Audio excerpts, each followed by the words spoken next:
Yun, no? Oo, kailangan zoom in. Kailangan talaga may, Intayin. Yes. Zoom in natin. Napapag-girl tuloy ako. Napapag-girl ako. Dati parang ako eh. May TV pa sa gitna, no? Yes. Gandang tingnan.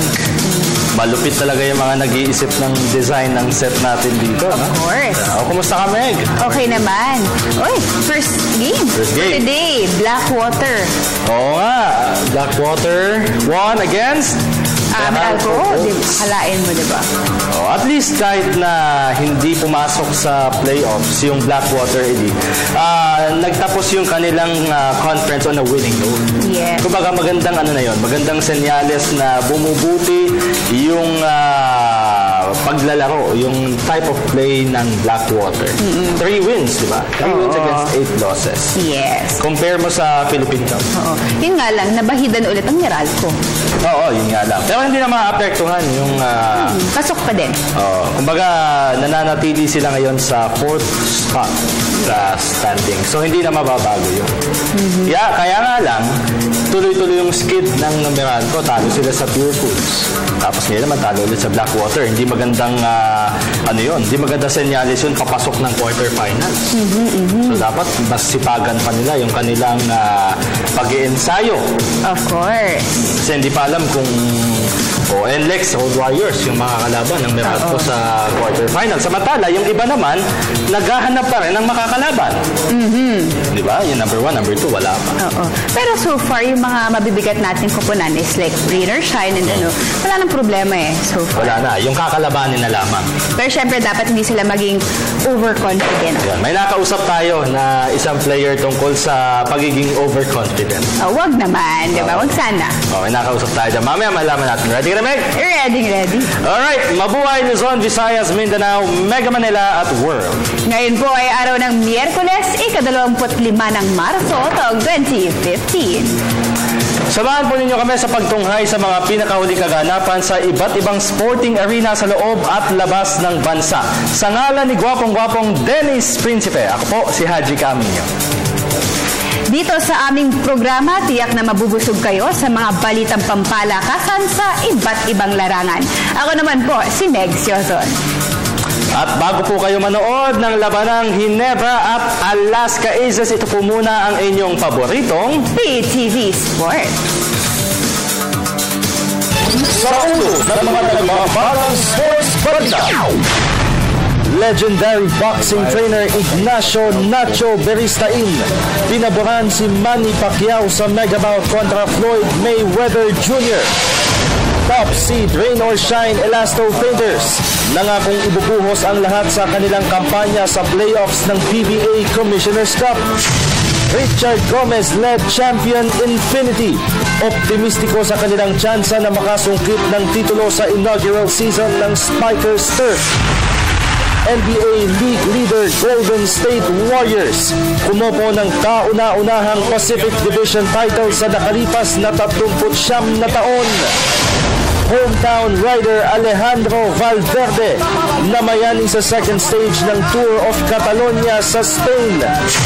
At WWE superstar Brock Lesnar opisyal nang nagretiro sa Ultimate Fighting Championship o UFC. Yan po ay mga headlines pa lamang. Detalye ng mga nag-uusok na sports balita narito na. Sa boxing, may isang legendary boxing trainer na nadagdag sa humahabang listahan ng mga naniniwalang kayang ma-upset ni Manny Pacquiao si Floyd Mayweather Jr. sa Mayo 3. Siya ay si Mexican national Ignacio Nacho Beristain na nagsabing maaaring mahirapan si Pretty Boy Floyd na salagin ang mga power punches na pakakawalan ni Pacman sa laban. Ang kabuuang detalye ihahatid ng aming kasamang si Dennis Principe. Naniniwala si legendary Mexican trainer Ignacio Nacho Beristain na kayang pahirapan ni Manny Pacquiao sa ibabaw ng ring si Floyd Mayweather Jr. Ito'y dahil na rin sa walang habas na atake ng Sarangani Fighting Pride. Ayon kay Beristain, diyak na bibigyan ng magandang laban ni Pacquiao si Mayweather lalo pat bulto-bulto kung magpakawala ng suntok ang 36-year-old Pinoy hard hitter. Yo creo que Mayweather es de reacciones rápidas, de puños, pero Pacquiao cuando está lo somete a presión, al contrario, no camina con mucha inteligencia y las respuestas de él son como un gato salvaje, ¿no? Si conserva esa facultad que Dios le dio, tiene muchas posibilidades de someter a Mayweather, a meterle un susto mínimo en la pelea. Samantala inamin naman ni Beristain na walang intensyon si Juan Manuel Marquez na labanan ang magwawagi sa matchup ni Pacquiao at Mayweather. Ito'y dahil mas pinagtutunan umano ng pansin ngayon ng Mexican counter-puncher ang pinaplanong farewell bout kontra undefeated world welterweight champion Kell Brook ng Great Britain ngayong taon. No, Márquez va a prepararse para tal vez tener una última pelea y se va de esto. Yo creo que no podemos seguir pensando ni en Pacquiao ni en Mayweather porque esa historia se cerró hace mucho tiempo. Si Marquez ang isa sa mga sikat na boxers na hawak ngayon ni Beristain. Para sa PTV Sports, Dennis Principe, Telebisyon ng Bayan. Sa boxing pa rin, itinuturing na crucial fight ni Attorney Ed Tolentino ang ring return ni Pinoy hard hitter Nonito Donaire Jr. kontra Brazilian opponent William Prado sa darating na Sabado. Ito dahil dito umano pwedeng simula ng tinaguriang The Filipino Flash ang pagtahak sa landas patungo sa pagbabalik sa kanyang dating pwesto sa boxing echelon. Nagbabalik si Dennis Principe. Hindi basta-basta makakalimutan ng 5 Division World Champion Nonito Donaire Jr. ang dinanas na 6-round technical knockout loss kontra Jamaican superstar Nicholas Walters noong isang taon. Ito ang pinaywatig ni well-known boxing analyst Attorney Ed Tolentino eksaktong 3 araw bago ang comeback fight ni Donaire kontra Brazilian rival William Prado. Ayon kay Tolentino, isang mabigat na hamon para kay Donaire ang makabangon mula sa masaklap na kabiguan sa kanyang huling laban. So, ang tingin ng marami dito, yung William Prado, bagamat dehado, ay buhay na underdog kontra kay Donaire sapagkat hindi natin alam kung sinong Donaire ang magpapakita. Is it the old Filipino Flash or yung the Flash na FLUSH na? Ready to be flash down na. Ano?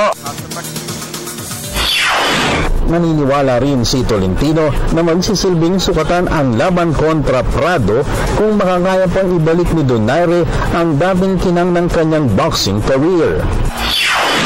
So, yan ang problema ngayon ni Nonito Donaire, how to convince himself na yung nangyari sa kanya ay katulad lang nung kay Manny Pacquiao na sneak attack na kumbaga na-ambush lang siya na hindi naman talaga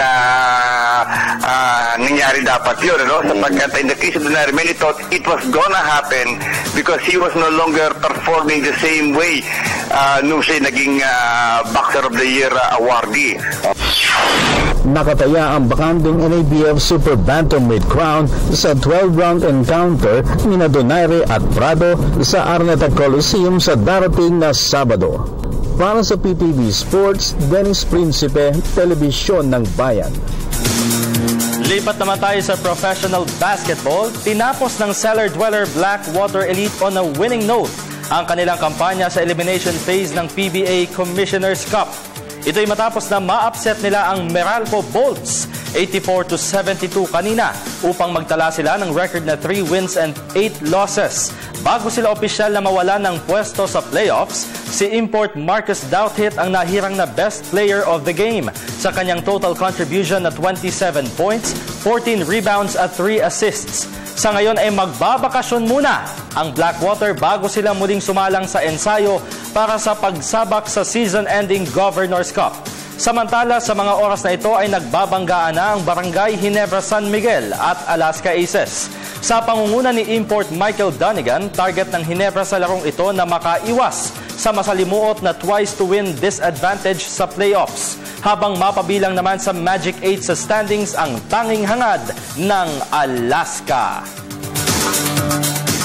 Samantala, pilit na iwinawagit naman sa isipan ng top seed Rain or Shine Elasto Painters ang kanilang hawak na twice-to-beat advantage sa quarterfinals ng PBA Commissioner's Cup. May report ang aking kasamang si Haji Camino. Walang balak na mag-relax sa kanilang kampanya sa playoffs ng PBA Commissioner's Cup, ang top seed Rain or Shine Elasto Painters. Ito'y kahit pa hawak nila ang twice-to-beat advantage sa quarterfinals.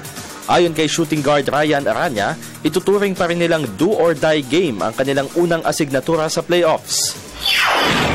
Lahat excited sa this coming Saturday kasi syempre ito na naman kami. Subok naman kami pumasok sa finals and championship. So everybody's excited. No? Parang lahat workout, binibigay yung best of practice. So maganda yung pag-politik natin ngayon. This coming Saturday's game, wala kami, talagang all out kami. No? Wala na kaming sinabi sa amin coaching na wala na kailangan isipin kundi manalo lang. No? Para sa amin din, para makapagpahinga kami ng matagal and maghintay na lang kami kung ano mangyayari sa mga nasa baba namin na maglalaro. So, inihayag rin ni Aranya na hindi sila namimili ng kalaban lalo pat hindi pa malinaw kung sino ang tatapos na number 8 sa standings. Wala naman kasi hindi ko pinamimili kung sino na nag-ibigay. Basta kami, naghahanda na lang kami para pakondisyon kami para pagdating ng laban kahit sino man makalaban namin dyan, ready kami. Pero kasi hindi lang din kung mamimili-pili kami. Diba? Mas maganda na lang yung maganda ka na lang na bagong pabayaan mo na kung sino pumasok dyan. Sino pumasok, tsaka na lang namin kung problemahan.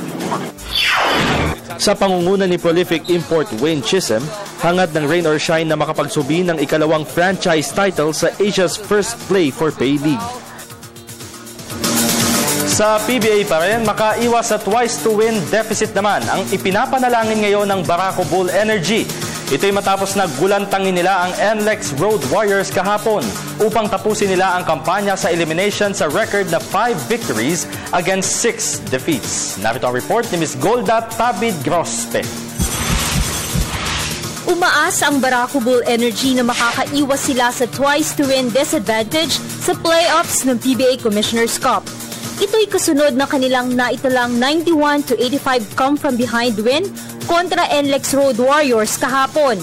Sa panayam ng PTV Sports, inamin ni point guard RR Garcia na nagkaroon sila ng pagkakataon na makakuha ng mas magandang pwesto sa standings matapos na gulantangin nila ang NLEX. Siyempre, ito po, sa amin yan kasi do-or-die para sa amin. Kaya dalanta na namin manalo kahapon. All out kami kahapon.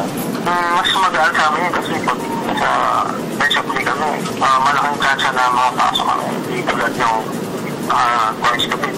Siyempre, pag matalo ka, wala na. Kaya siguro, mas gusto namin yung kasi. Samantala, naniniwala naman si Garcia na sa tulong ni Import Solomon Alabi ay makakaya nila makipagsabayan sa mga bigating karibal sa playoffs ng mid-season conference. Nakakailangan sa amin si Sol Alabi. Tapos, nagdami pa nag-step up sa amin. Si Chico nga, kung saan yung dalawang 3 points niya. Tapos nga, na-stop namin si Alberto. Siguro, sa percentage pa namin sa dito, siguro masyado pa mababa. Kaya, yun nga sinasama sa amin yung basta. Kaya mag-practice kami na siyempre. Kasi lalo na ako kasi mga percentage ko. Siguro, kung kami pag-play, siguro, sana tumasok. Sa kanilang kartadang 5 panalo kontra sa 6 na talo, kasalukuyang inuokupa ngayon ng Barako Bull Energy ang solo 6 spots sa standings. Para sa PTV Sports, Golda Tabid Grospe, Telebisyon ng Bayan.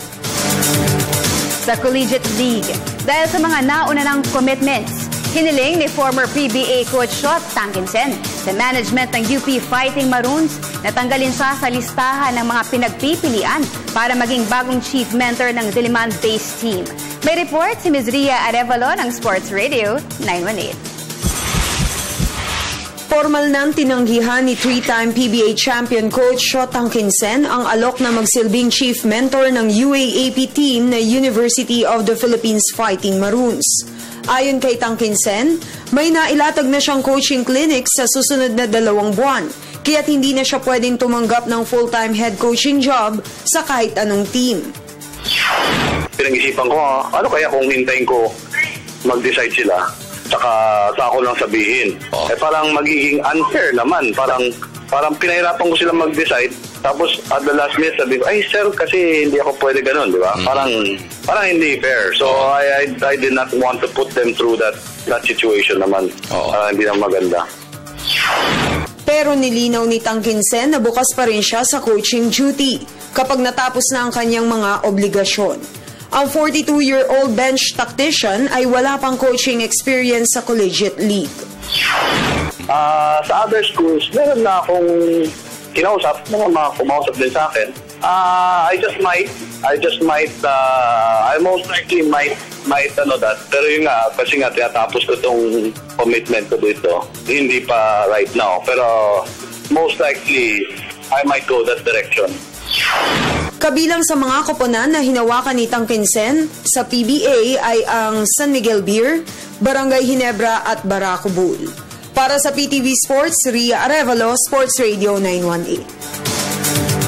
Sa iba pang balita, isang simple subalit makabuluhang Heroes Welcome at Thanksgiving ang inihandog ng Philippine Archers National Network Alliance o PANA para sa national team na nag-uwi ng karangalan para sa bansa sa katatapos na Asian Archery Cup sa Bangkok, Thailand.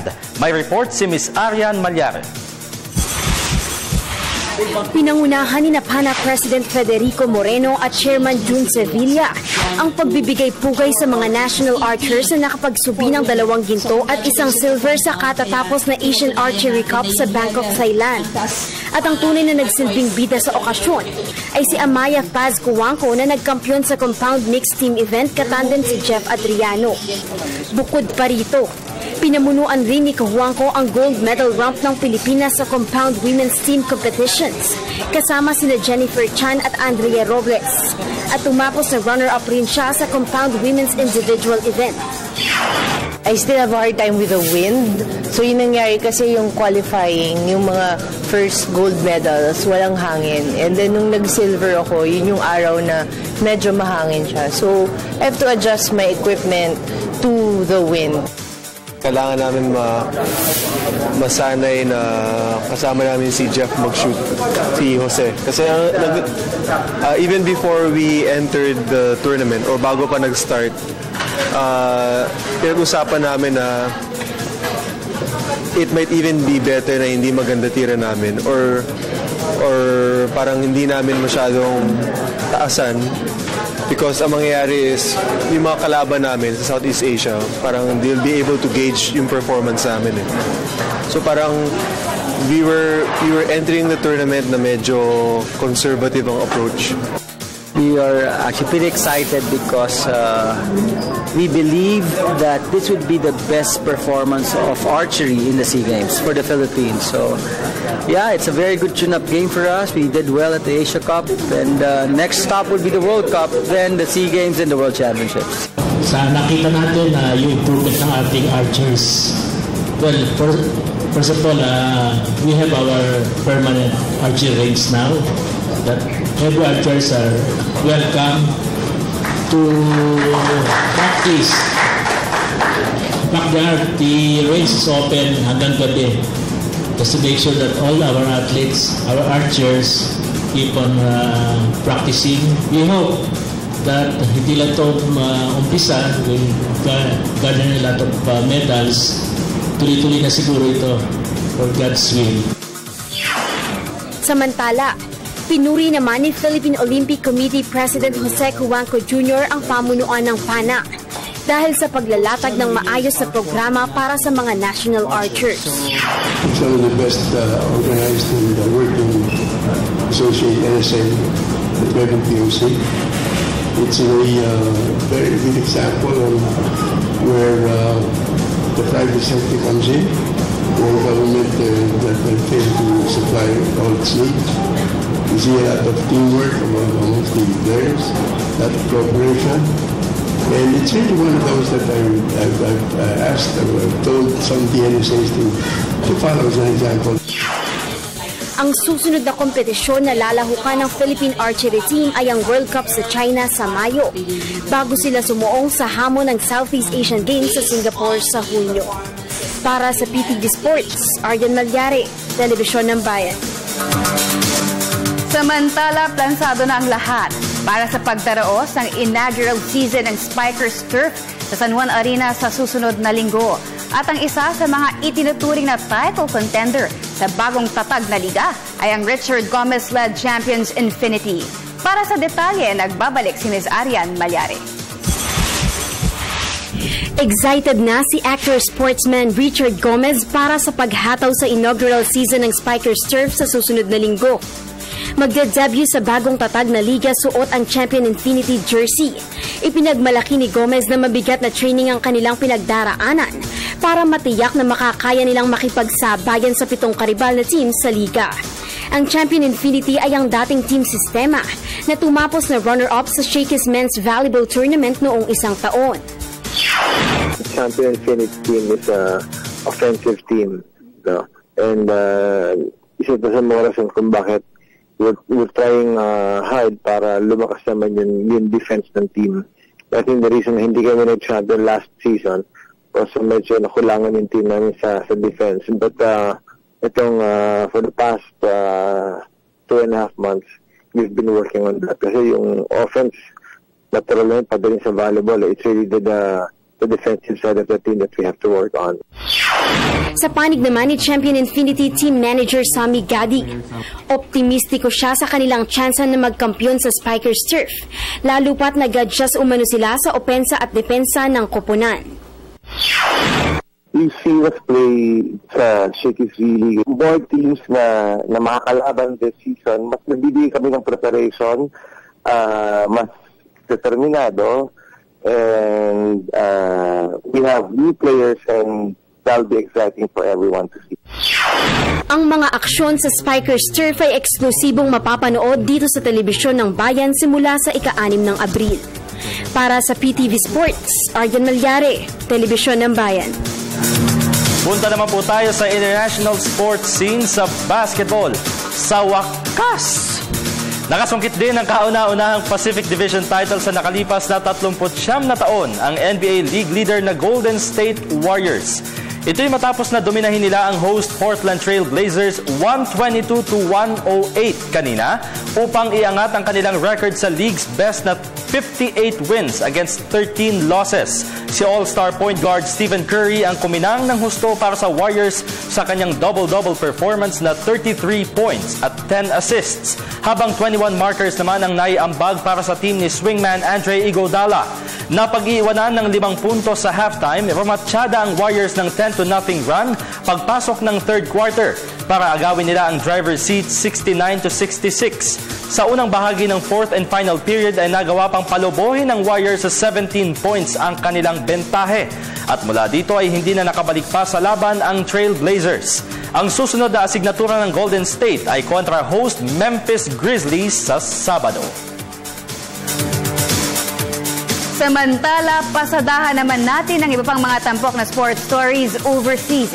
Sa report ni Ms. Cecil Kimlat ng Sports Radio 918.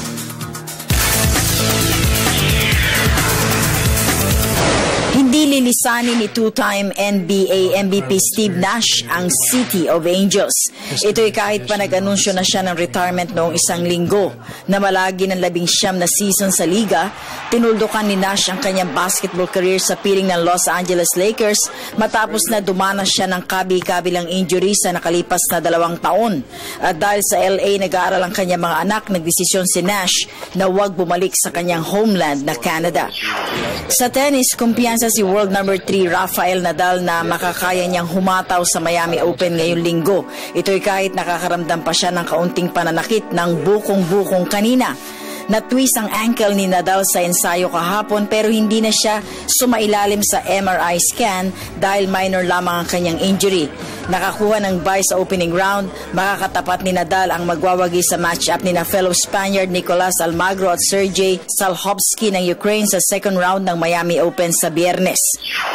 Sa football, hindi makakasama ng US squad sa susunod na 2 exhibition games si team captain Clint Dempsey. Ito'y dahil nagtamo siya ng strained right hamstring sa team practice kahapon. Unang makakasagupa ng mga American booters ang Danish counterparts sa Biyernes bago nila makaharap ang team Switzerland sa Martes. Sa multi-stage cycling, inangkin ni hometown rider Alejandro Valverde ang top honors ng second stage ng Tour of Catalonia sa Spain.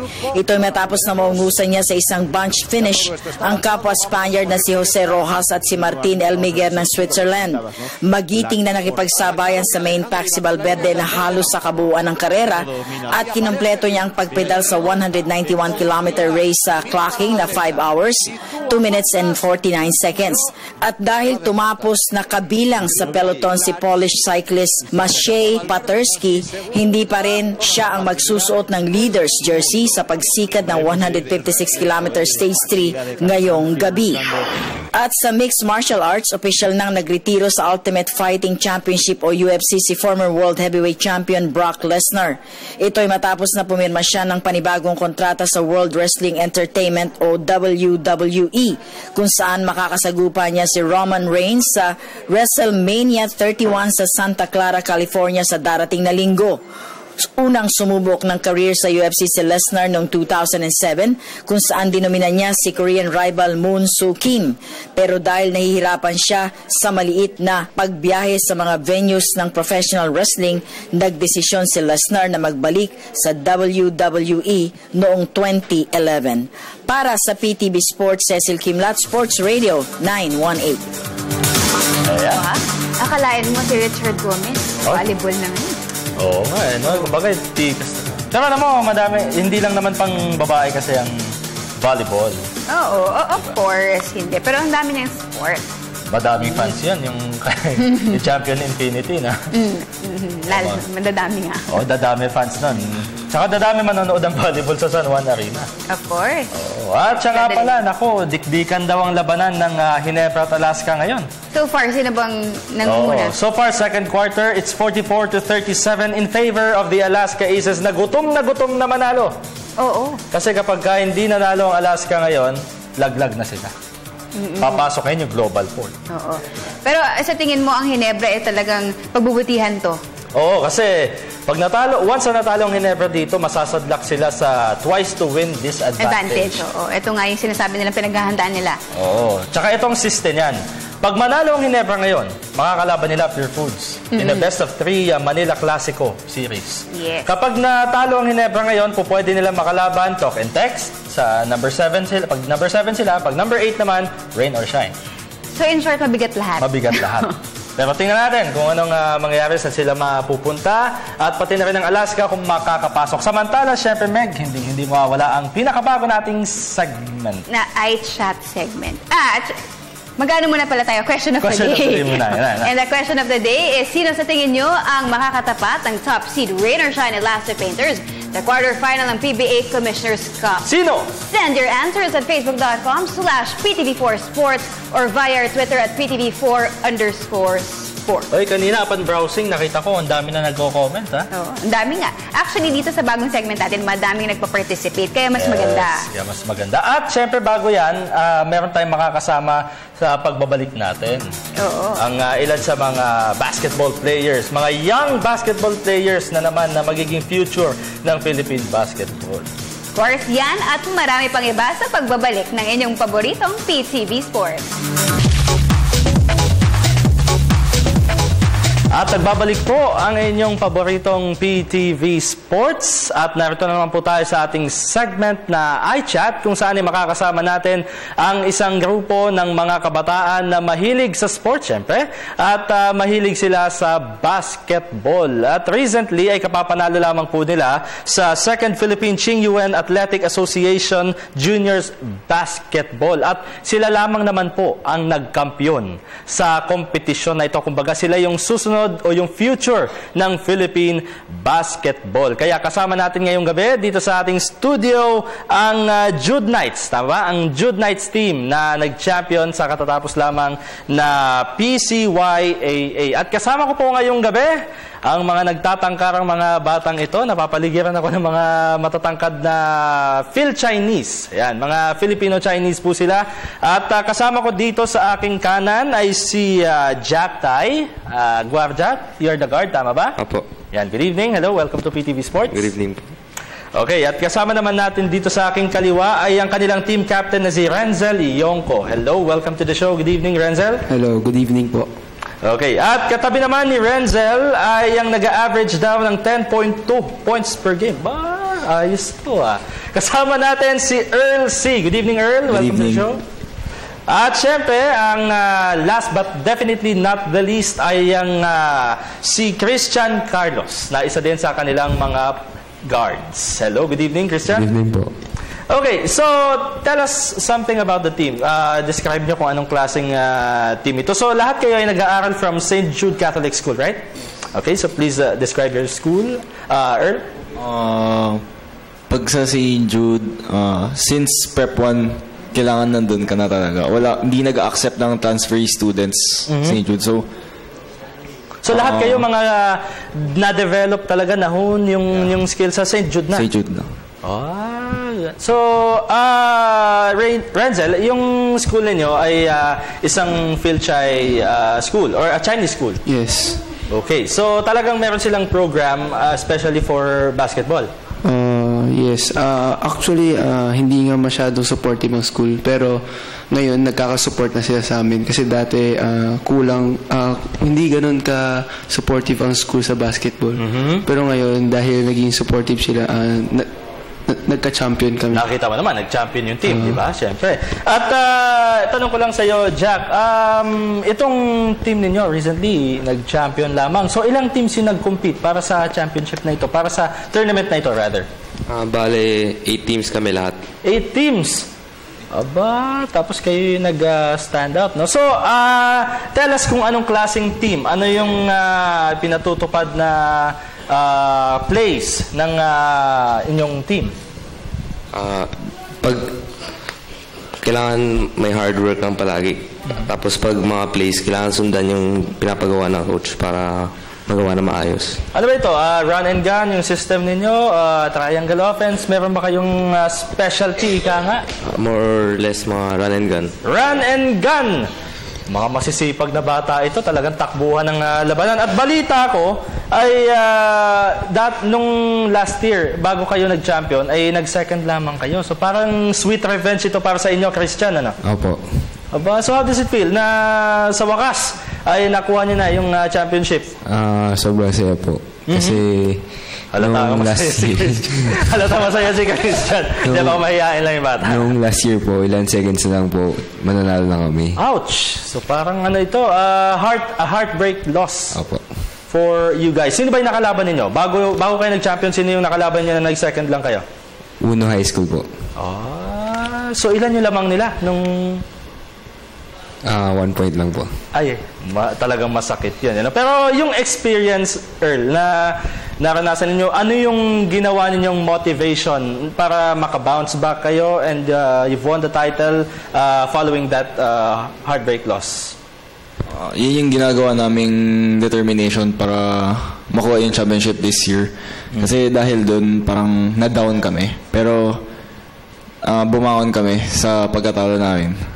Yun, talagang laging ganun, no? Kapag ka nasasadlak ka, hindi ka dapat sumuko. Hindi porke natalo ka nung season na ito, next season, hindi ka na aayos. Kumbaga, hindi mo nagagalingan. Okay, so, syempre, lahat kayo nasa high school pa, no? So, syempre, lahat kayo, meron din kayong pipiliing mga colleges pag when you graduate sa St. Jude High School. Tanong ko lang sa inyo, ha? Ikaw, Christian, kung ikaw tatanungin, saang school mo gustong mag-college? De La Salle University. De La Salle University. You're the future Jeron Teng. Tama ba? Hopefully. Ayun, hopefully. Siya nasa mga susunod na Jeron Teng, ha? Ikaw naman, Earl, saan mo gusto mag-aral after? Ateneo. Ateneo. Aba talaga. So, paano mangyayari doon? Magkakampi kayo ngayon, tapos magkakaribal kayo? Okay lang sa inyo? Okay lang. Okay lang. Talagang, bakit Ateneo? Kasi education and in sports, nag-excel sila. Okay, tsaka nag-champion sila, di ba? Ikaw naman, Renzel, ang kanilang team captain. Ateneo rin. Ateneo din. So, parang mangyayari, magkakakampi kayo ni Earl, no? Magsasama kayo. Hindi na kayo maghihiwalay. Anyway, ikaw naman, Jack, na... Ako, De La Salle. De La Salle din. So, parang 2-2 ito. Si Christian, tsaka si Jack. maglalaban kayo ni Earl at saka si Renzel. So, okay lang sa inyo na magkakahiwalay kayo after high school? Opo, importante po yung brotherhood namin. Brotherhood. So, ibig sabihin, kahit na magkakalabang kayo, naroon pa din yung pagiging magkakaibigan. Kumbaga, sa labas ng laro, talagang na-adapt nyo pa rin yung relationship as friends, di ba? Ayan. Siyempre, itong mga bata po na ito, naku, kababata pa pala ng mga ito, mga 17 anyos pa kayo lahat, ano? Tama ba? Lahat ba kayo 17 years old na? Ako po, 18. 18 years old. Tapos kayong tatlo, 17 na. And I'm sure, dahil may hilig kayo sa basketball, may mga favorite players kayo or favorite teams, di ba, na kinalakihan ninyo at naging idol ninyo. Ikaw ba, Christian? O sige, inahin ko muna si Jack. Dito naman tayo. From right to left naman tayo. Sino ang favorite player mo na ina-idolize mo? Sa NBA, si Klay Thompson at sa PBA. Klay Thompson! Splash Brothers, ha? At sa PBA, si Jeff Chan. Si Jeff Chan! Oo. Sige, si Jeff at saka si Klay Thompson. So, obviously, Golden State and Rain or Shine ang favorite teams mo. Ikaw naman, Renzel, sinong favorite o idol mo na player? Si Steph Curry. Steph Curry! Hindi halata maka-Golden State kayong dalawa. Sa PBA, meron ka favorite? Si Dondon Hontiveros. Dondon Hontiveros. Oy, magaling yun. Tsaka ngayon, naglalaban sila ngayon. Alaska versus Ginebra. So, dahil parehas kayong Splash Brothers, who knows, no? Sayang, hindi lang kayo magkakampi. Wala tayong Philippine version ng Splash Brothers. Anyway, ikaw naman, Earl. Sinong inspiration mo sa sport na ito? Kobe Bryant! Parang no? Pagka sinabi mong Pilipinas, parang Kobe Bryant rin, no? Talaga maraming umiidolo. Bakit si Kobe? Work ethic niya, maganda. Work ethic. Diba? At age 35 or 36, talagang, kaya lang, medyo nababag siya ng injury ngayon. Ikaw naman, Christian? Si LeBron James po. LeBron James! Aba, talaga matitindi itong mga batang ito. Paglaki, talagang, hindi, malalaki na sila. Pero pagka pinasok na nila yung professional league, ay talagang e-excel itong mga batang ito. So, yung pagiging basketball players ninyo, syempre hindi nyo rin napapabayaan yung pag-aaral ninyo kasabay nung pagbabasketball ninyo. Syempre po hindi. Kasi hindi rin po makakalaro kung may bagsak po kami. Okay. Tapos, kayong mga estudyante, syempre, ay ano na lang siguro yung may papayo nyo, no? Sa mga nagnanais din na maging gagaya nyo, na successful at nag-champion pa sa league, sa PCYAA. Ikaw muna, Kirsten. Message sa mga gustong maging basketball players na gaya ninyo. Puso lang lagi. Walang aayaw. Walang aayaw. Okay. Ikaw naman, Earl. Kailangan i-balance mo yung studies tsaka sports. Tapos, follow your dreams lang. Follow your dreams. Magandang, magandang payo yun. Ikaw naman, Renzel, since you're the team captain, yung leadership, paano mo ipinapasa sa mga kasamahan mo, lalong-lalo na kapag crucial moments, ano yung sinasabi mo sa kanila? Siguro... Medyo mahihain itong team captain na ito. Soft-spoken ka ba pagdating sa game? Medyo soft-spoken. So kapag ka-crucial, guys, ganito. Paano? So, ano yung may papayo mo sa mga gusto maging basketball players as a leader? Kailangan nila discipline. Discipline? Kasi wala silang magagawa kung wala silang disiplina. Tama. Number 1 yun, no? Kailangan mo ng disiplina. Kumbaga, magaling ka nga, wala ka nga disiplina. Maganda yung sinasabi ng batang ito. May future talaga itong mga batang ito. Ang gagaling eh. At ikaw naman, Jack, anong masasabi mo, message mo sa mga gustong maging kagaya ninyo? Bawal tamad at saka dapat may teamwork. Ayan. Teamwork talaga dapat. Always. Sabi nga nila, ang basketball is a team sport. So meron na lamang kayong gustong pasalamatan bago tayo mag-break? Or mag-greet? Meron kayong gustong batiin? Pinapasalamatan ko yung sports director namin, si Sherwin Tew, saka yung coach namin, si Coach Luis Nolasco. Thank you sa mga family and friends namin. Sa parents namin, lahat. Okay. Sa pagsusuporta sa amin all throughout. Okay, thank you sa buong St. Jude community sa pag-support sa amin nung Chingyen. Ayan. At ikaw naman, Jack? Thank you rin sa alumni, sa mga sponsors sa team namin. Okay, and there you have it, ladies and gentlemen. Kasama po natin ngayon ang Jude Knights team ng St. Jude Catholic School na recently nag-champion nga po sa 2nd Philippine Ching UN Athletic Association Junior Basketball. Congratulations ulit sa inyo, guys. At syempre po sa atin pong pagbabalik, mga kaibigan, ay sasagutin o babasahin na po natin ang inyong mga komento sa ating question of the day. At syempre ang ating paboritong meme of the day. All that and more when PTV Sports returns. Stay with us. At nagbabalik ang pinakamalawak na sports newscast sa bansa, ang PTV Sports. Astiga. Akalain mo, di ba? Para tayo nasa cave. Parang gusto kong Diba? mag-chess. Oha. O kaya dama. Ayan na yung chess. Gusto mo mag-chess Anyway, nagbabalik po tayo, mga kaibigan. At syempre, atin pong question of the day. Sino kaya ang makakalaban o makakatapat ng top seed na Rain or Shine Elasto Painters sa quarterfinals ng PBA Commissioner's Cup? And sabi ni Anthony Contreras George, Hinebra. Sana Hinebra para maging exciting ulit ang laban nila. Siguradong maganda laban ng rematch nila. Pabati po yung girlfriend ko sa Makati. God bless. Uy, kung maaalala mo, 3 lang yung lamang ng Rain or Shine dun sa laban nila nung Barangay Hinebra, tapos naging mainit pa yun sa Cuneta Astro. So pwedeng maging exciting talaga yung laban nila. Sabi na nga ng ating mga viewers, exciting daw pag Hinebra. Okay, sige, basa pa tayo. From Ian Ojeda, sabi niya kahit sino, bilog ang bola. Ito naman, sabi ni AJ Balaba, Global Port. Pag natalo Alaska ngayon, Global Port ang makakatapat. Diba?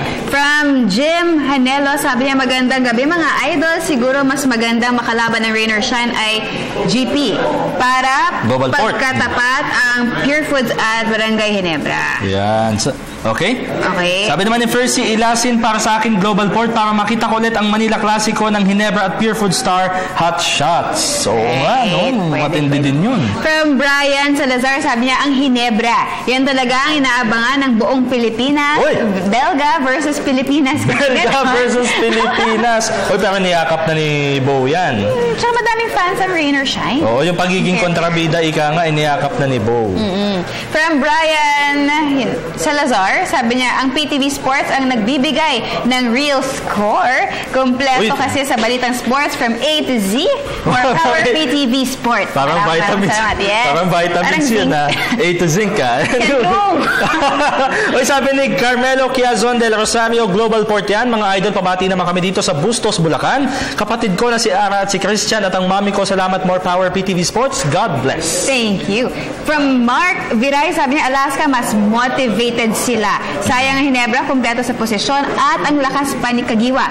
Kaya lang, walang makuhang magaling na coach. Bakit ba ayaw nila kay Al Francis Chua? Hindi ako fan ng Hinebra pero mas maganda talaga ang PBA kapag nasa playoffs ang Hinebra. Parang lumalabas, ato ang nakikita, ato ang nasisisi. Okay. Marvelous Fernandez Regular, for the sake of PBA fans, maganda sana Hinebra makalaban nila. Siguradong tatangkilikin ng fans ang laban na yan dahil sariwa pa yung Belga incident. Pero dahil Hinebra fan ako, makakapasok ang Global. Bye-bye, Alaska! Okay. From Francisco, Hinebra kasi tatalunin sila ngayon ng Alaska ko. Manalo man sila sa Rain or Shine. Sa unang game, matatalo pa rin sila sa do or die, kangkong pa din sila. Siya ba team manager ng Alaska? Si Francis? Alaska daw niya. Alaska daw niya. Thank you. Sabi naman narinig ko na naman yung kangkong. Yung salitang kangkong na naman. Raymart Corpus Respicio Agag, kahit anong team, tiwala ako sa kakayahang taglay nila. Pero mas mainam kung Hinebra. Enjoy panoorin. Pakibati po ang mga nakatambay ngayon sa tambayan ng ROS Fanaticos. Lagi pong nakatutok ang mga yan sa PTV Sports. Pati si John Basit nanonood sa atin. Shout out to you guys. May ganun. From Ina Bettina Gaybayanos, ang haba nito. Sa tingin ko po, Hinebra ang makakalaban ng Rain or Shine sa quarterfinals. Ang saya po kasi kalaban ng Hinebra. Ang dami nilang fans. Marami ring maasar pag natalo sila, which is totoo yan. Ganon po ang mga gustong kalaban ni Coach Yeng, pati ng ilang players ng Rain or Shine. mas nakaka-challenge po at para mas madagdagan ng pagpupursige ng mga idol ko na manalo. Go, rain or shine, fight, fight, fight! Mga idol, may kopya na po ba kayo ng schedule ng quarterfinals hanggang finals? Hindi pa po Wala natin pa yan. Oo. Pwede po bang makahingi? Request ko lang po na kumanta si Sir Raji. Wag na, baka lumindol bigla eh. Magkaroon ng, okay, wag na. Baka mag-avalanche. Hindi, sabi ni Billy Ray Pascual, Ginebra, matchup na gusto ko ng mga tao na mapanood, napapanahon, di ba may nabangan tayo na Fight of the Millennium? Parang boxing to Preview na yan. Pabati po sa mga taga-Patayang Manok Patag Santa Maria, Bulacan, sa Pascual family at kay Boss Len Tagle. Thanks, PTV Sports. From Ronnie De La Rosa, Camporaso, sabi niya mas magandang maglaban ang Global Port at rain or shine kasi sabi ni Paulie, gusto niyang makalaban ulit si Terence Romeo, Manila Classico at Battle of the MVP team. Oo nga, no? Pwede Terence Romeo versus Paulie, no? Pwedeng mangyari yun. From Villanueva Roel, sabi niya Ginebra kasi para makabawi sila sa rain or shine at kay Belga na nanghiya ng fans. Yeah. Okay, siguro yun nga yung gusto nilang encounter ulit. Oo nga. No, kung anong Pero mangyayari. mahirap, kumbaga, hindi magiging madali yung laban nila. Kasi kailangan nilang manalo twice. Tapos pag tinalo naman sila ng rain or shine, talo na sila. Laglag na sila. Cyrus Fabregas, Ginebra dahil sariwa pa sa kanila yung ginawa ni Belga at kung sakaling mangyayari pa ulit yun, sana si Peña na ang mga katapat niya. Ha ha ha. Panigurado magandang laban na mangyayari. Belga versus Peña. Kayo talaga. Ito naman from Redo Him. Alaska na yan ang lakas ng PTV Sports dito sa Davao City, number 1 Pinoy Sports Authority Maraming in the salamat Philippines. po. Okay, basa pa po ba tayo, Direk? Wala na! At dahil po dyan ay narito na po ang ating meme of the day. Nakakakilig ito, sweetness overdose. May sweet Wow! Forevermore. Parang nainggit si Polly. Oo nga eh. Uy, pero yan si Polly, paano forevermore yan? Talaga? Sino ba yung nag-kiss? Junmar! Junmar Pajardo ay kumiss kay Ariel. Okay. Ang sweet. Okay.